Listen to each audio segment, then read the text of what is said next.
रामधारी गुप्ता, खंड 1, प्रतिलेखन संख्या 24, 80 शब्द प्रति मिनट, डिक्टेशन 5 सेकंड में। स्टार्ट।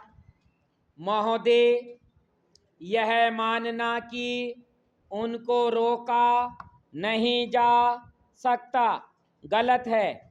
इस महंगाई को रोकने के लिए कुछ विशेष कदम उठाने होंगे, कुछ विशेष काम करने होंगे।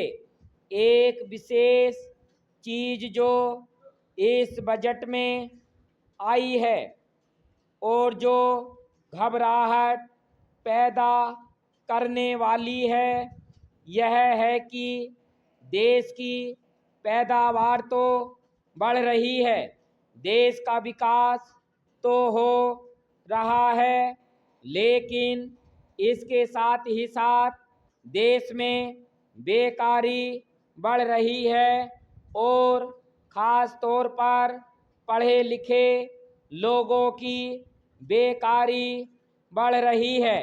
लोगों का बेकार होना खतरनाक चीज है।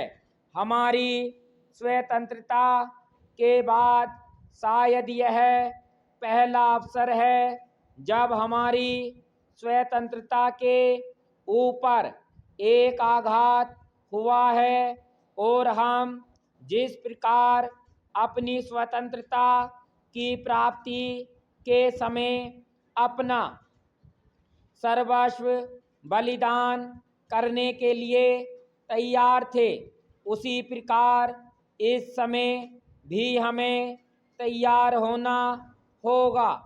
माननीय प्रधानमंत्री जी के मत से मैं सर्वथा सहमत हूँ कि यह एक ऐसा अवसर है जिस अवसर पर कि इस देश की प्रतिनिधि संस्था जो यह लोकसभा है, उसे इस संबंध में अपनी स्पष्ट राय देनी है और उस राय को देने के बाद हमें उस राय के अनुसार सरकार को जो भी कार्यवाही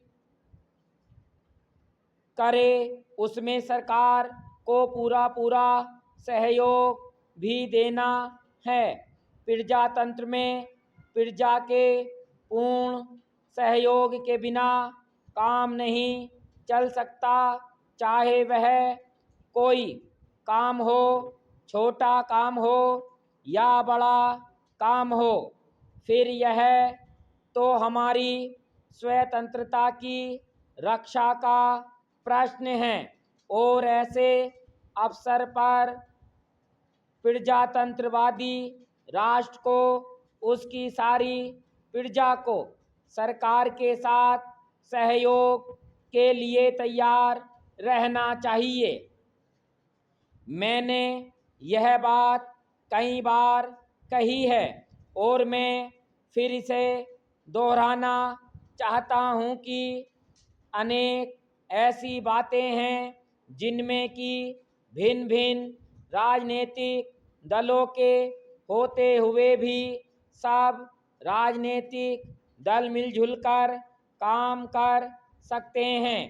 यह एक ठीक इसी प्रकार का अवसर है। मैं अपने प्रधानमंत्री जी की वैदेशिक नीति का बड़ा भारी समर्थक रहा हूं और कल इस सदन में इस संबंध में जो बहस हुई उससे भी यह पूरा परिणाम निकाला जा सकता है कि जहां तक हमारी वैदेशिक नीति के सिद्धांतों का संबंध है, वहां तक इस सदन का कोई दल, इस सदन का कोई भी सदस्य उन सिद्धांतों के विरुद्ध नहीं है।